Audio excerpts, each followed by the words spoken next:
we took 1 boar and 2 gilts to the processor that were just over 2 years old. We had originally purchased them as breeders. The breeding thing didn't work out. So we spent a lot of money up front on the pigs, and we did spend money to have them butcher.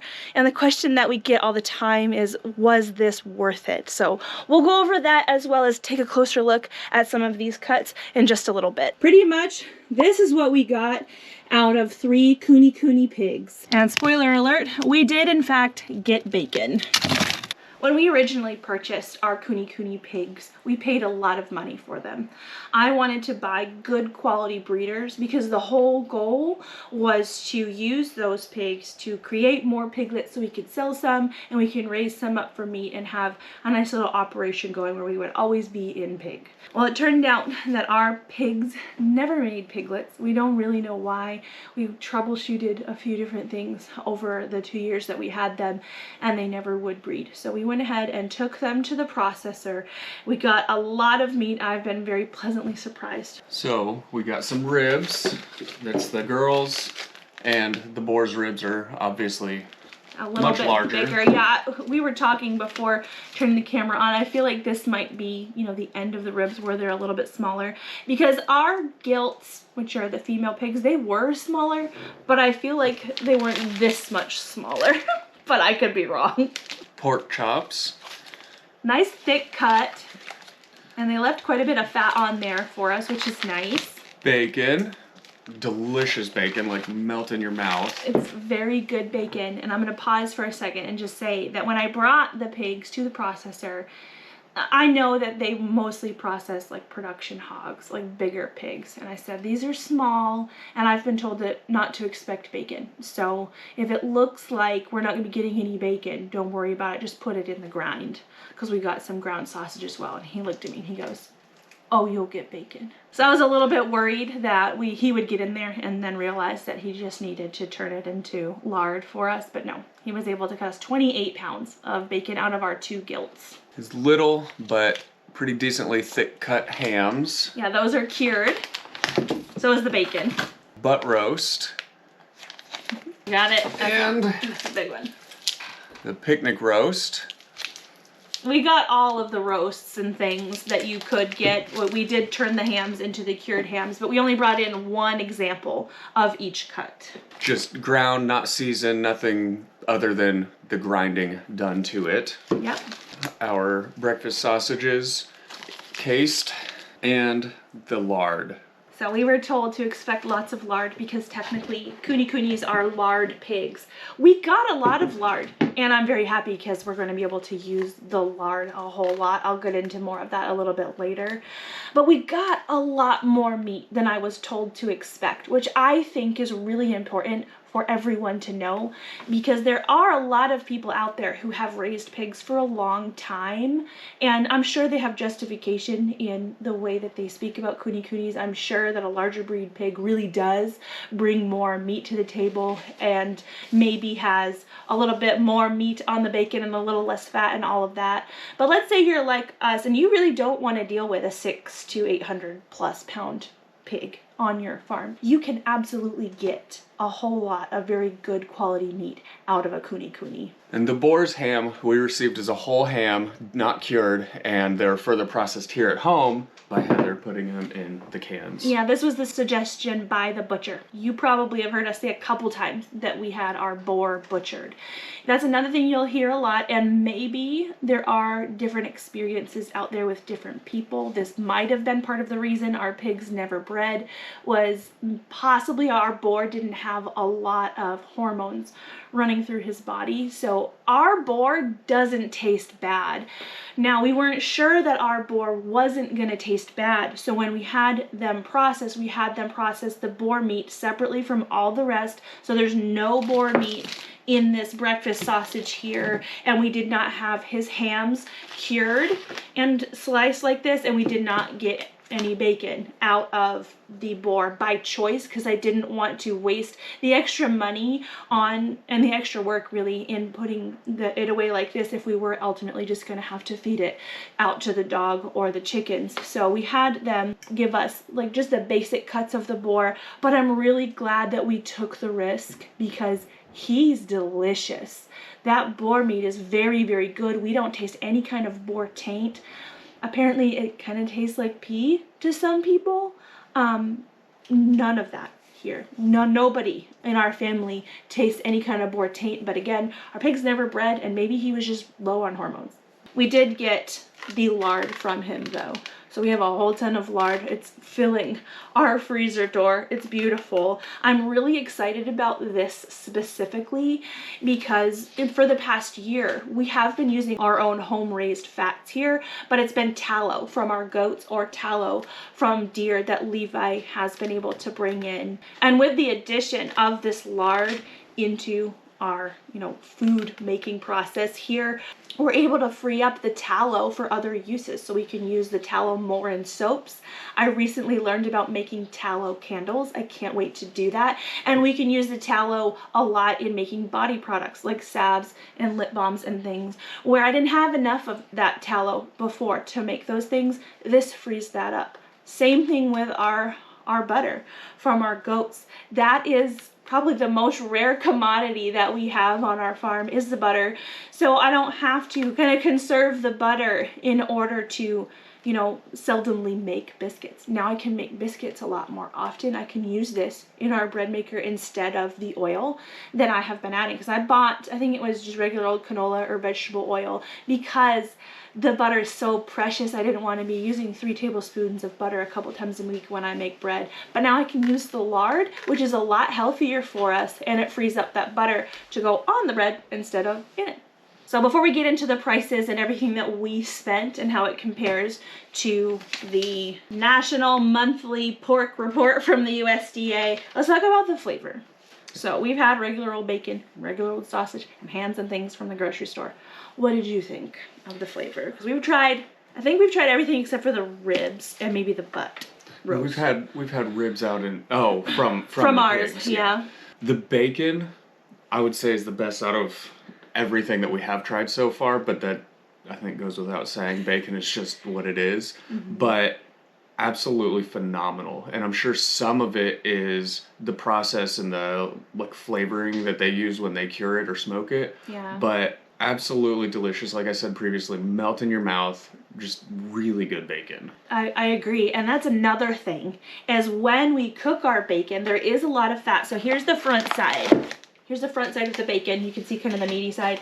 And most people know that when you flip the bacon around, sometimes you can see more of the fat on the other side. So this is the other side of the bacon. So there's quite a bit of fat when we cook the bacon down, and we're able to reserve that bacon fat and cook our eggs in it and saute our veggies in it and cook our other meats that are lean, like rabbit and venison. We can cook those in it, and we can reserve all of the lard for baking if we need to, because there's so much fat that we can use the savory stuff for savory applications. We can use this in baking. The hams we just recently had with Thanksgiving dinner, they were a little bit tough, but the pigs were older than you typically would butcher them out for consumption. But other than being a little bit tough, the flavor was amazing. It was very good. The roast, I think, was the first thing you made, right? Yes, picnic roast. The picnic roast was very good. Yes. That wasn't tough at all, and this was cooked low and slow. So that's something to mention. The hams cooked lower and slower may have been a little bit more tender. It absolutely was edible, absolutely. But they also were in the curing brine for a long time. The butcher had these for a while. Our butcher is Amish, and while he had our hams, he became a deacon for the Amish church, and he had a couple other things going on, and so he assured me it's fine in the brine. I said okay. It was in the brine in the fridge, so they brined a little bit longer, and I don't know if that contributes to the texture as well. No idea. I don't know. Someone will tell us. Please do. One of the first things that we tried was the pork chops too, and these were not tough. So I do wonder if it has to do with the extra brining time. I don't know. It's very possible. I've cooked these sausages a couple of times. He asked me what seasoning I wanted, and he said most English people, as I mentioned, he's Amish and we are English to them. Most English people choose the leg seasoning, Legg. And I said, well, if that's what the English people choose, that's the one I want. So he put that in there. It's delicious. It's just a classic sausage seasoning. It's very good. It's not exactly breakfasty necessarily. No, it's not that sweet. But it's not sweet, but it's able to be used in a lot more applications because of that. So this is also very good. It's in, I don't know if it's a natural casing or not, but they put it in a casing and it does exactly what I wanted. Yeah, I don't prefer the sweeter sausages anyway, personally. Really? Okay. Well, it works. So yeah, technically, or I guess not technically, maybe technically, you might be able to tell how red this meat is. It's not blood in the package. This KuneKune is known as the red meat of the hog world because it's very red and very marbled and super, super delicious. We haven't had just a whole ton of store-bought pork the 2.5 years that we've been raising pigs because we haven't gone to a regular grocery store in longer than that. And so we've only been able to get the kinds of pork that we can get from our local Amish grocery store, which has been hams occasionally. We've had bigger hams, and then we have purchased like, what's they called? Not Jimmy John's. What's the sausage in the tube? Johnsonville, Johnson, whoever. The gold. Oh, yeah, it's, oh my goodness. You guys will know what I mean. We've purchased that a couple times when we've wanted to do biscuits and gravy without something like venison. And we really don't have a lot to compare it to necessarily because I don't really remember what a lot of these things tasted like from the store. But on the redness of the meat, I will say most of this is darker than our goat meat. Yeah. Yeah, it is. It's more like the venison in color. Yeah. A little, it's like in between the goat meat and the venison. Because venison's super dark. So, as I mentioned at the top of our discussion here, we paid a lot of money for our KuneKunes up front. We went down to Alabama. It was a 4-hour drive. And we brought them back home. It turns out one of the gilts that I bought was actually a boar, and I had to go back and switch it out. It was kind of an ordeal, but... I forgot about that. Yeah, we paid $1,050 for 3 pigs. And as I mentioned, we bought high-quality breeding stock is why we paid that much money. You don't normally have to pay that much money at all for a feeder pig, even a KuneKune. They can get them for like $100.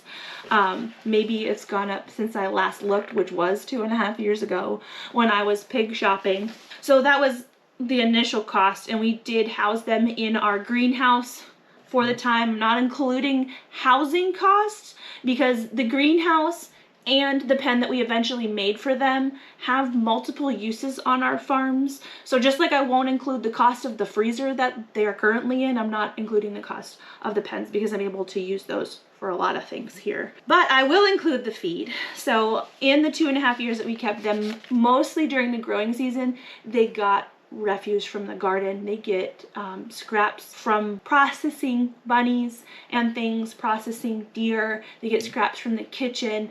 It's very little feed during the summer months and during the growing season because KuneKunes do eat grass, and they had lots of grass out in their pen to eat. But just for simplicity's sake, I put in my numbers that I fed them a commodity mix type feed throughout the year. I didn't do that, but I put that in here like that. Now over the winter, they did get a little bit more feed because I also fed them an alfalfa pellet. So I feel like the cost weighs out when you consider that. So assuming they were fed a bag of the 12% commodity mix once a week for the whole 2.5 years, which didn't happen because when they were piglets, they ate much less. They cost $1,560 to feed for 2.5 years. Again, you do not have to grow out a KuneKune for 2.5 years. Actually, a lot of people process them around the 10 or 12 month mark, up to about 18 months, just to maintain the tenderness of the meat. And really, by about 18 months, they're done growing. And so after that, you're just packing on lard, which isn't necessarily a bad thing, especially if you've got lots of pasture and scraps to feed them. But it's not necessary, as I mentioned, to spend this much on breeders and this much on feed. But we did. We still wound up pretty good, yeah, which I'm surprised. And to pay somebody to process our meat in full with three pigs, so they had a dispatch cost, and then there was a cost to break down the meat in very primal cuts, and then there was a little bit extra cost to do the curing and some of the special slicing and things. All told, for processing, we paid $764 to have all 3 pigs processed and packaged. So total cost that we spent on raising these pigs was $3,374 directly invested in the meat that we got. We had 501 pounds hanging weight of all 3 pigs. What that means, it's like the weight of the carcass after, I believe, it's been skinned. Yes. I know for sure once it's been gutted. The skin should not be included in hanging. And I don't think the head is either. I'm not sure. Probably not. Probably not, because I didn't get the jowl meat and stuff. Yeah. If you divide 3,374 by the 501 pounds of hanging weight per pound, our hogs cost us to raise $6.73 per pound, which, when you go to the USDA National Monthly Pasture Raised Pork Report, the most recent one was actually posted yesterday, which was November 24th. A whole carcass hog, like a whole hog, if you bought directly from the farmer, generally costs between $3.10 per pound and $9.50 per pound. So even though we overpaid by a lot raising our pigs, we still wound up in the median range of what is normal for a consumer. Because if we weren't raising the pork, we would be buying it, thus we would be a consumer. So I thought that was super interesting. I expected to have paid way too much for this, and we did. We did pay way too much. We could have paid way less had the circumstances been different, but we wound up kind of within the normal range. So if we were to buy KuneKune pig meat online, I found where you can buy like a half hog from a farm, so direct to consumer type situation, it works out to $10 a pound.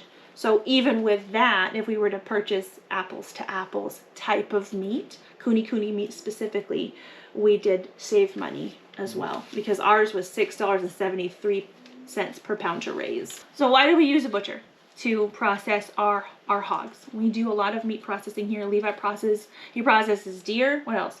Rabbit. Deer, rabbits. We've done chickens, turkey, the quail. We could have processed the pigs, but number one, we were busy. We were super busy. We were ready to just be done with them once they didn't breed this spring.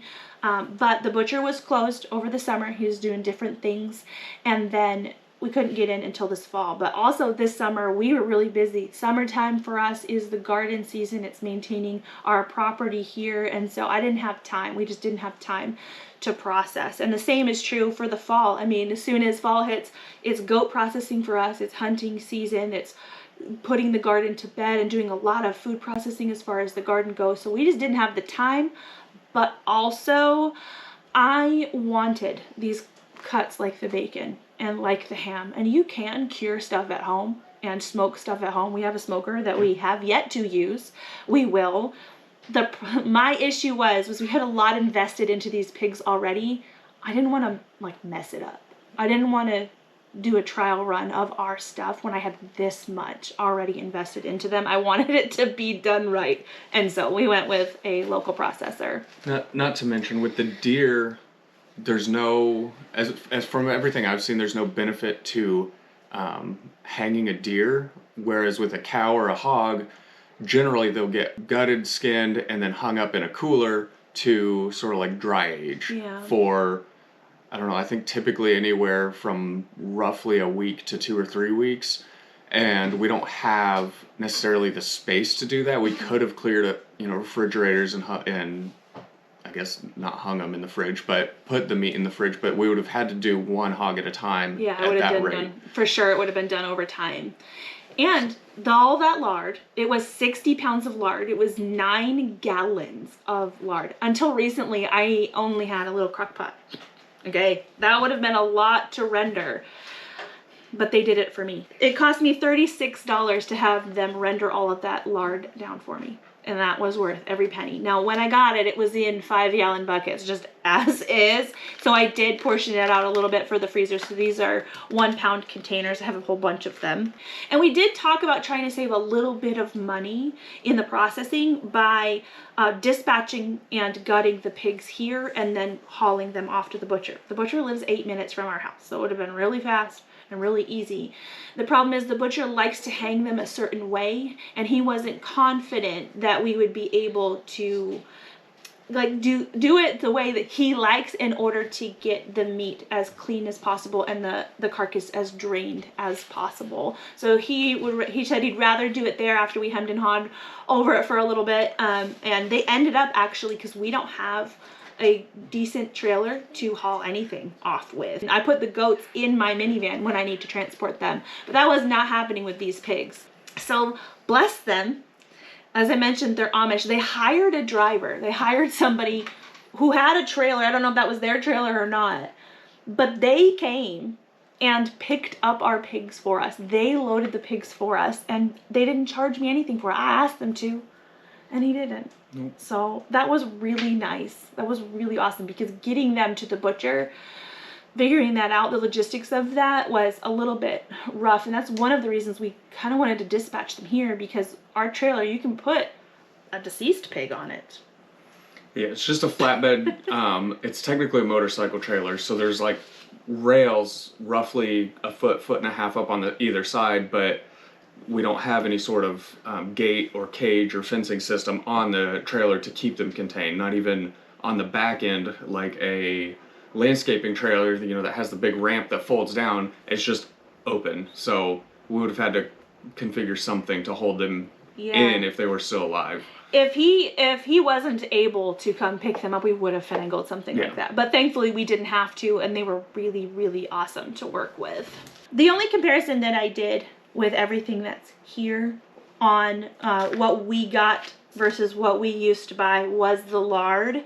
And I think that's just going to give you a good idea, like per piece, was this worth it or not? So we used to buy, it was called Fatworks, the company, lard from them. We'd pay to have it, you know, sent to our house, because it cost shipping too. But it's $87 for a 7.2 pound pail of Fatworks lard. I don't know how it's processed. I don't know if it's hydrogenized or not. I do know that we kept it on the shelf and it never went rancid. If we were to get 60 pounds of the Fatworks lard, it would cost us $739.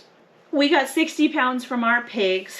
To process the lard costs us $81. And then I included the cost of us raising the pigs into the poundage. So the lard itself on the pig cost us, was that 403? 403 looks like it cost 403 pounds to raise the lard part out of our pig. So the Fatworks would have cost us, for the same poundage, $739 minus what ours actually cost us to raise, $484, is a $255 savings, which again I didn't expect, given how much we paid up front and didn't have to, really, and how long we raised them out for. Right. Yep.